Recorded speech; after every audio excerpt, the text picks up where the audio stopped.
தமிழக சட்டமன்ற தேர்தல் வருகிற போது பார்த்துக் கொள்ளலாம். ஒருவேளை சட்டமன்றத்துக்கு தேர்தல் வராமையே கூட பாரதிய ஜனதா கட்சி ஆட்சி அமைக்கலாம். 1/3 எம்எல்ஏக்கள் அதிமுக வருவார்கள். அந்த நம்பிக்கையை அவர்கள் வைத்து கூட ஆட்சி அமைப்போம். லேகியம் விற்கிறாரு அப்படின்னு சொன்னாங்க. ஆமாயா, லேகியம் தான் விற்கிறாரு எங்க தலைவர். யாருக்கெல்லாம் லேகி வேணும் வாங்கிட்டு போட்டோம். யார் வேணாங்கிறான். திருடனை பார்த்து திருடன் சொன்னா அதுக்கு என்ன பேசுவியா? என்ன ராமர் கோயிலுங்கிறது சமுதாய நாகரிகம் இல்ல? இன்னைக்கு இருக்கிற பிரவேசபதிகள் தான் எல்லாம் பெரிய அறிவாளிகளா?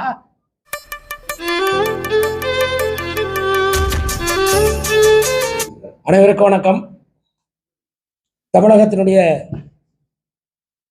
பாரதிய ஜனதா கட்சியை பொறுத்தவரை வர இருக்கின்ற 2024 நாடாளுமன்ற தேர்தலுக்கு தேர்தல் பணிகளை மிக மிக வேகமாக தீவிரமாக தொடங்கிவிட்டோம். தேர்தலில் யார் நிற்பது, எந்த கட்சி நிற்பது என்பதை பற்றியெல்லாம் எங்களுடைய தேசிய தலைமை முடிவெடுப்பதற்கு அவகாசத்தை கொடுத்துவிட்டு தேர்தல் பணிகளில் துறைமுகம் தொகுதியில் இருந்து கன்னியாகுமரி வரை பாரதிய ஜனதா கட்சியினுடைய வெற்றி, பாரதிய ஜனதா கட்சியினுடைய பிரதம அமைச்சர் வேட்பாளராக இருக்கிற நம்முடைய பாரத பிரதமர் நரேந்திர மோடி அவர்களுக்காக வெற்றியை தேடித் தருவது என்ற நோக்கத்தோடு பாரதிய ஜனதா கட்சி தேர்தல் களத்திலே இறங்கிவிட்டது. அதில் முதல் கட்டமாக ஒவ்வொரு நாடாளுமன்றத்திற்கும் தேர்தல் பணிக்காக குழுக்களை அமைத்து, அதனைத் தொடர்ந்து அதற்கென்று ஒரு மையக்குழு, அதனைத் தொடர்ந்து சட்டமன்றத்திற்கென்று ஒரு தேர்தல் குழு, அதற்கென்று ஒரு மையக்குழு, அவைகளெல்லாம் சேர்த்து நாடாளுமன்ற அளவிலே தேர்தல் பணிக்குழு என்னென்ன பணிகளுக்கு யார் பிரச்சாரத்தை பார்த்துக் கொள்வார்கள், யார் வண்டி வாகனங்களை பார்த்துக் கொள்வார்கள், யார் அலுவலகத்தை பார்ப்பார்கள், எந்த வழக்குகளை சந்திப்பவர் யார் யார். இன்றைக்கு ஒரு கொடூரமான ஆட்சி நடைபெற்றுக் கொண்டிருக்கிறது. ஒரு போலீஸ் ராஜ்யத்தை நடத்தி கொண்டிருக்கிறார்கள் திராவிட முன்னேற்ற கழகத்தினுடைய அரசாங்கத்தைச் சேர்ந்தவர்கள். அவர்கள் தேர்தல் கமிஷனுக்கெல்லாம் பயப்படுவார்களா என்று தெரியவில்லை. காரணம், ஈரோடு இடைத்தேர்தலே அதெல்லாம் பார்த்தோம். அவர்கள் தேர்தல் கமிஷனையும் மதிக்கவில்லை. ஆடு மாடு பட்டியலை அடைப்பதை போல மக்களை கொண்டு போய் அடைத்து வைத்தெல்லாம் பார்த்தார்கள். அது போன்ற பணிகளையெல்லாம் அவர்கள் தீவிரமாக செய்வார்கள். ஆக அதையெல்லாம் எப்படி சந்திப்பது என்பது அதற்காக வழக்கறிஞர்கள் கொண்ட குழு, இதை போன்ற எல்லா அமைப்புகளிலும் நாங்கள் தயாராக இப்பொழுது நியமித்து மாவட்ட வாரியாக அதற்கான பயிலரங்கங்கள், அதற்கான கலந்துரையாடல் கூட்டங்களை நடத்துகிறோம்.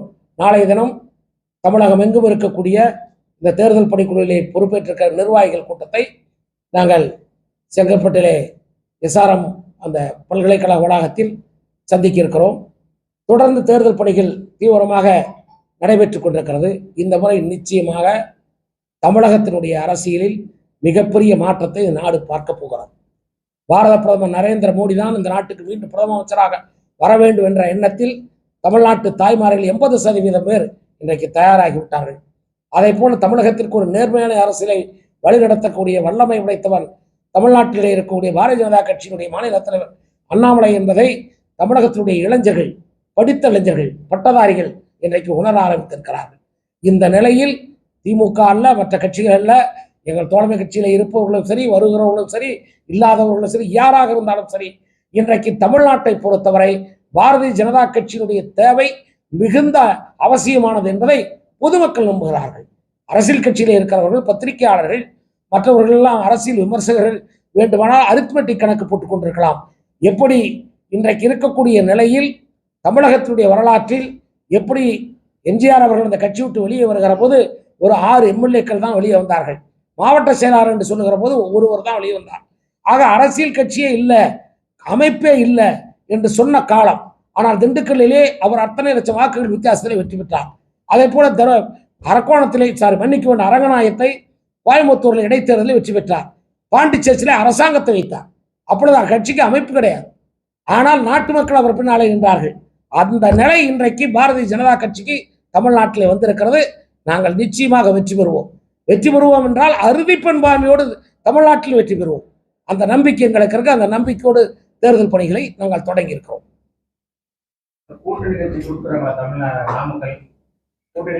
தமிழ்நாட்டில் யார் எங்கே நிற்கிறார்கள் பற்றியெல்லாம் கவலையே கிடையாது. தமிழ்நாட்டில் இன்றைக்கு துறைமுகத்திலிருந்து கன்னியாகுமரி வரை தாமரை சின்னம் நிற்கும். தாமரை சின்னத்திலே அத்தனை பேரும் போட்டி போடுவார்கள். தாமரை சின்னம் தமிழகம் முழுவதும் நிற்கும். தாமரை சின்னம் தமிழ்நாடு முழுவதும் இருக்கக்கூடிய 39 நாடாளுமன்ற தொகுதியிலும் தாமரை சின்னம் நிற்கும். தாமரை சின்னத்தில் என்றால் கூட்டணிக்கு வரட்டும். இது தொண்டர்களுடைய குரல். தமிழக பாரதிய ஜனதா கட்சியினுடைய தொண்டர்களுடைய குரல். இன்றைக்கு தாமரை சின்னத்திலே போட்டியிடுகிறவர்கள், பாரத பிரதமர் நரேந்திர மோடியை பிரதம அமைச்சராக ஏற்றுக்கொள்பவர்கள் இந்த கூட்டணியிலே வரலாம். மத்திய பிரதேசத்தில் எம்பி கேட்பவர்கள், ராஜ்யசபாவில் ராஜஸ்தானில் எம்பி கேட்பவர்கள் இந்த கூட்டணிக்கு தேவையில்லை என்பது தொண்டர்களுடைய உணர்வு. தலைமை முடிவெடுக்க நான் இப்போதைக்கு தேர்தல் நிற்பதில்லை. 4 நாடாளுமன்ற தொகுதிக்கு நான் தான் பொறுப்பாளர். ஆக கிளஸ்டர் இன்சார்ஜ் போன போது என்னுடைய கட்சியினுடைய சட்டத்திட்டப்படி அப்படி பொறுப்பேற்றுக் கொள்கிறவர்கள் தேர்தலில் இருக்கக்கூடாது. அதே மாதிரி தலைமை என்ன எடுக்க வேண்டும் அப்புறம் சொல்லலாம்.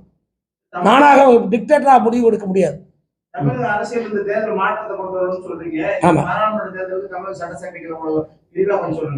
தமிழக சட்டமன்ற தேர்தல் வருகிற போது பார்த்துக் கொள்ளலாம். ஒருவேளை சட்டமன்றத்துக்கு தேர்தல் வராமையே கூட பாரதிய ஜனதா கட்சி ஆட்சி அமைக்கலாம். இப்பொழுது முன்னாள் சட்டமன்ற உறுப்பினர்கள் வந்திருக்கிறார்கள். 2024 நாடாளுமன்ற தேர்தலுக்கு பின்பு திமுகவிலிருந்து 2/3 எம்எல்ஏக்கள் பிஜேபிக்கு வருவார்கள், 1/3 எம்எல்ஏக்கள் அதிமுகவிலிருந்து வருவார்கள். அந்த நம்பிக்கையை அவர்கள் வைத்து கூட ஆட்சி அமைப்போம்.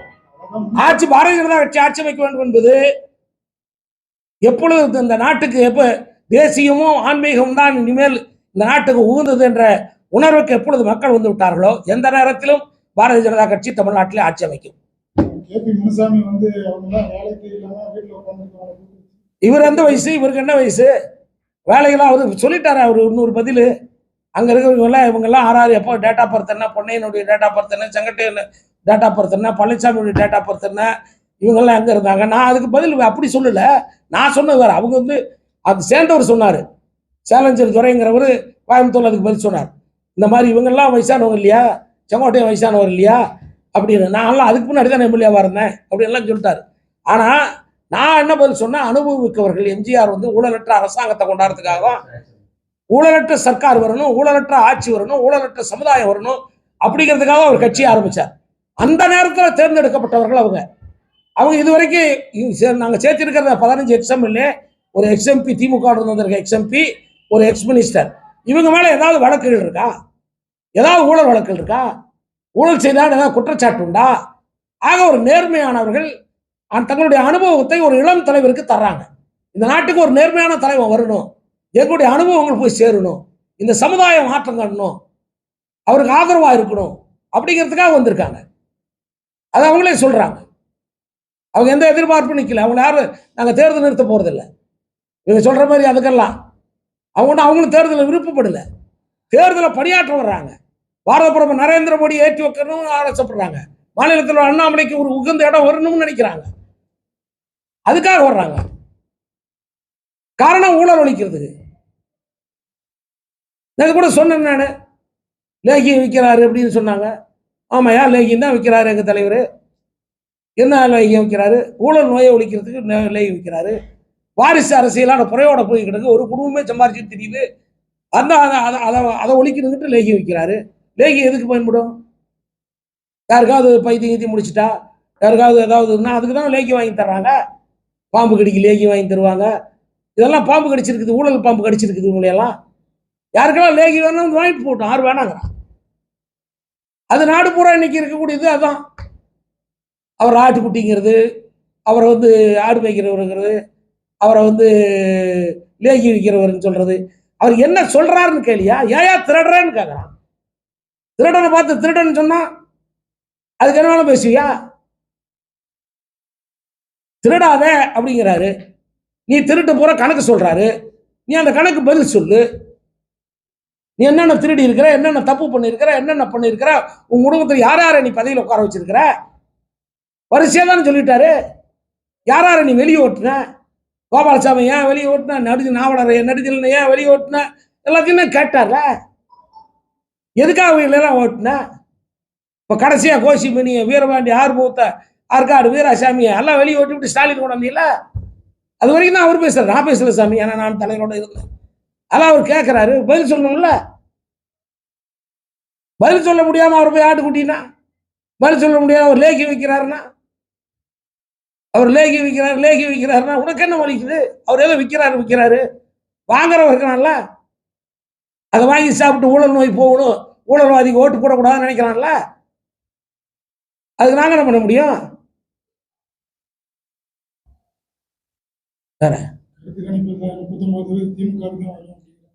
வரட்டும், ஆறு வேண்டாங்கிறா. எங்களுக்கு அதை பத்தி கவலை கிடையாது. நாங்க மக்கள் கணிப்புல இருக்கிறோம். எங்களுக்கு மக்கள் தான். நான் முதலே அதான் சொன்னேன். எத்தனையோ கருத்து கணிப்புகள் எல்லாரும் எதிர்பார்ப்பாரோட 6 எம்எல்ஏ தான் வந்தாங்க. நாட்டு மக்கள் வரலையா? ஓட்டு போடலையா? ஆட்சியில் உட்கார வைக்கலையா? 80ல் 2 பேர் நாடாளுமன்ற தேர்தலில் தோத்து போனாரு. நாடாளுமன்ற தேர்தல் 2 சீட்டு தான் ஜெயிச்சாரு. கோபிச்செட்டிப்பாளையமும் இதுவும் சிவகாசி நல்லவங்கிற சவுந்தரராஜன் ஜெயிச்சாரு. கோபிச்செட்டிப்பாளையத்தில் சின்னசாமி ஜெயிச்சாரு. நாடு பூரா திமுக காங்கிரஸ் தான் ஜெயிச்சுது. 3 மாசத்துல அவர் எலெக்ஷனுக்கு எம்ஜிஆர் வரல. ஜனங்க என்னங்க யாருக்கு பிரியுமோ அது இன்னைக்கு நாட்டு மக்களுக்கு பாரத பிரதமர் நரேந்திர மோடிக்கு சமமா, நான் கூட அதிகமாக கூட சொல்லல, சமமா ஒரு ஆளை காட்டுங்க. தமிழ்நாட்டில் காட்டு, இல்லாட்டி இந்தியாவில் காட்டு. இவர் தான் பிரதம அமைச்சருக்கு தகுதியானவர். இந்த தகுதியில் பாரத பிரதமர் நரேந்திர மோடியை விட இவர் தான் நம்ம ஆளுவதற்கு தகுதியானவர். தேசத்தை பாதுகாக்கக்கூடிய இவர் தான்.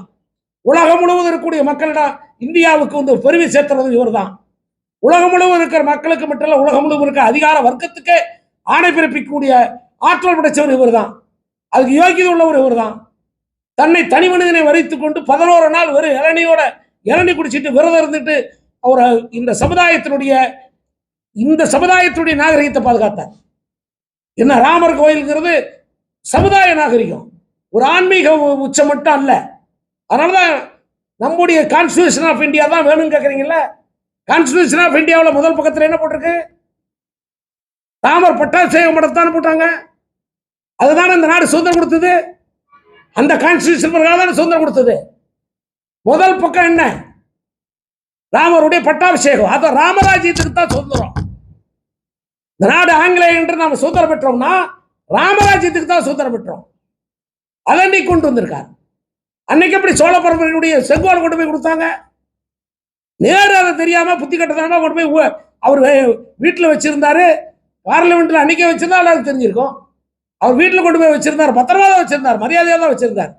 அதை எடுத்து எக்ஸிபிஷன் வைக்கும் போது இவனுங்க Jawaharlal Nehru usually golden stick on his வாக்கிங்னு கீழே எழுதி வச்சுட்டான். எல்லா பிரதம அமைச்சருக்கும் மரியாதை செலுத்தணும்னு பார்க்க போனாரு. அப்ப பார்த்தா என்னென்ன பொருள் இருக்கு பார்த்தா இந்த பொருள் இருக்கு. இதை எடுத்து பேக் ஹிஸ்டரி பார்க்குற போது சுதந்திரத்தை எப்படி கொடுக்குறது ராஜகோபாலாச்சாரி சொன்னதையே அவர் திருப்பி அதை செஞ்சாரு. அதே மாதிரி இப்போ பண்ணுவோம், புதிய நாடாளுமன்றத்தில் அதை எடுத்து வைப்போம்னு வச்சாரு. அது என்ன தப்பு? அவரு செங்கோலை தமிழ்நாட்டில் உள்ள ஒரு சோழ பரம்பரைக்கு ஒரு ஆட்சி மாற்றத்துக்கு கொடுக்கக்கூடிய செங்கோல் இதான் முறை. வேற ஆட்சி மாற்றத்துக்கான முறையை எங்கேயும் எழுதப்படலையே. ஏன்னா உலகத்துக்கு ஜனநாயகத்தை எழுதணும்னே ராஜராஜ சோழன் தான். உலகத்துக்கு world democracy is the birth of Rajaraja Chola. அவன் தான் குடவாள கிராமத்தில் எப்படி தலைவர்களை தேர்ந்தெடுக்கிறது, கிராம தலைவர்கள் எப்படி தேர்ந்தெடுக்கிறது, குடத்துக்குள்ள ஓலையை கிறுக்கி போடு, எந்த குடத்துக்குள்ள அதிக ஓலை இருக்குதோ அவன் தலைவன் அப்படின்னு ஒரு சிஸ்டத்தை கொடுத்து உத்தரமாரி ஒரு கல்வெட்டு தான் இன்னைக்கு இருக்கு. ஸோ உலகத்துக்கு ஜனநாயகம் பிறக்காத காலத்திற்கே ஜனநாயகத்துக்கு வழிகாட்டினவன் தமிழை அவர் ராஜராஜ சோழன். ஸோ இங்கிருந்து தான் அந்த வழியை தேட முடியும். ஸோ சோழ பரம்பரை எப்படி அந்த ஆட்சி மாற்றத்தை பண்ணுது, அதை பண்ணிருக்காங்க. இப்போ ஏற்கனவே ராஜகோபாலாச்சாரி சொல்லி தான் அதை பண்ணிருக்காங்க. அப்ப ராஜகோபாலாச்சாரி முட்டாளா? அதை செஞ்ச நேரு முட்டாளா? அதை வாங்கின நேரு முட்டாளா? இல்லை இன்னைக்கு இருக்கிற பிரதேசபதிகள் தான் எல்லாம் பெரிய அறிவாளிகளா? அதை திருப்பி ரிவாம்ப் பண்ணிருக்காரு இவர். புதிய நாடாளுமன்றம் கட்டுறது நம்முடைய கலாச்சாரத்தில், அது ஆங்கில கலாச்சாரத்தில் உருவானது. ஏன்னா இதுக்கு முன்னாடி கான்ஸ்டியூஷன் அசம்பிளி நடந்த இடம், இந்திய நாடாளுமன்றம் மட்டும் நடக்கல, கான்ஸ்டியூஷன் அசம்பிளி நடந்த இடம், ஆங்கில நியமிக்கப்பட்டவர்கள் இருந்த இடம், பிரபுக்கள் உட்கார்ந்த சபை. ராஜ்யசபாவுக்கு பேர் ராஜ்யசபாவே கிடையாது, அது பிரபுக்கள் சபை, ஹவுஸ் ஆஃப் லார்டு. ஆக அந்த சபையை மாற்றி இந்த கலாச்சாரம், இந்த நாகரிகம், இந்த பண்பாடு, இந்தியாவுக்கு இருக்கிற தேசத்துக்கு இருக்கிற வரலாறு, சந்திரகுப்தியன் காலத்து வரலாறு, சாணக்கியன் எழுதிய அர்த்த சாஸ்திரம், அதுல இல்லாத அரசியலா? உலகத்துக்கு அர்த்த சாஸ்திரம் தான் அரசியல் பாடம். உலகத்துக்கு ஜனநாயகத்தை கொடுத்தது ராஜராஜ சோழனா உலகத்துக்கு அரசியலை கொடுத்தது சாணக்கியன், அர்த்த சாஸ்திரம். ஸோ அந்த வரலாற்றை எல்லாம் மௌரிய பேரரசு பொற்காலம் இல்லையா? ஆங்கிலம் என்ன ஆண்டானா? முகல் தான் ஆண்டானா? பௌத்த சாம்ராஜ்யம் இல்லையா? சந்திரகுப்த மௌரியர் இல்லையா? புத்தர் இல்லையா? ராஜராஜ சோழன் இல்லையா? ராஜேந்திர கடலை இழந்து போன ராஜராஜ சோழன் இல்லையா? கங்கை கொண்ட சோழன் ராஜேந்திர சோழன் இல்லையா? ஆக அந்த வரலாற்றை எல்லாம் புதுப்பிக்கிறார். இதை இன்னைக்கு நாட்டு மக்கள் படித்தவர்கள், பண்பாளர்கள், இன்னும் தாய்மார்களில் விவரம் தெரிந்த தாய்மார்கள் இதை ஏற்றுக்கொள்கிறார். வீடுகளே திமுக வீடுகளில் இருந்தாலும் சரி, அதிமுக வீடுகளில் இருந்தாலும் சரி, வேறு எந்த கட்சியோட வீடுகள் இருந்தாலும் அங்கே இருக்கிற தாய்மார்கள் பாரத பிரதமர் நரேந்திர மோடியினுடைய நடவடிக்கையை இன்றைக்கு ஏற்றுக்கொண்டிருக்கிறார், அங்கீகரித்திருக்கிறார். அவர்களை வாக்குகளாக ஆக்க வேண்டிய பணிகளில் நாங்கள் இறங்கியிருக்கிறோம். எங்களுக்கு அங்கீகாரம் வழங்கப்பட்டது, எங்கள் தலைவருக்கு அங்கீகாரம் வழங்கப்பட்டிருக்கிறது. வாக்குகளாக்க வேண்டிய கடமை எங்களது. எங்களுடைய முயற்சி வெற்றி பெறுமையானால் வாக்குகளாய் வெற்றி பெறுவோம். எங்களுடைய முயற்சி வெற்றி பெறவில்லை என்றால் அதற்காக தமிழ்நாட்டில் பாரத பிரதமருக்கு ஆதரவு இல்லை என்று நாங்கள் ஒத்துக்கொள்ள மாட்டோம். எங்களுடைய முயற்சியில் நாங்கள் தோல்வியுற்று விட்டோம் என்பதுதான் பொருளாகும் அவை. இது இறுதி கட்டத்தை சொல்லுகிறேன் இப்பொழுது. ஆக நாங்கள் முயற்சி எடுத்தால் வெற்றி எங்களுக்கு தான்.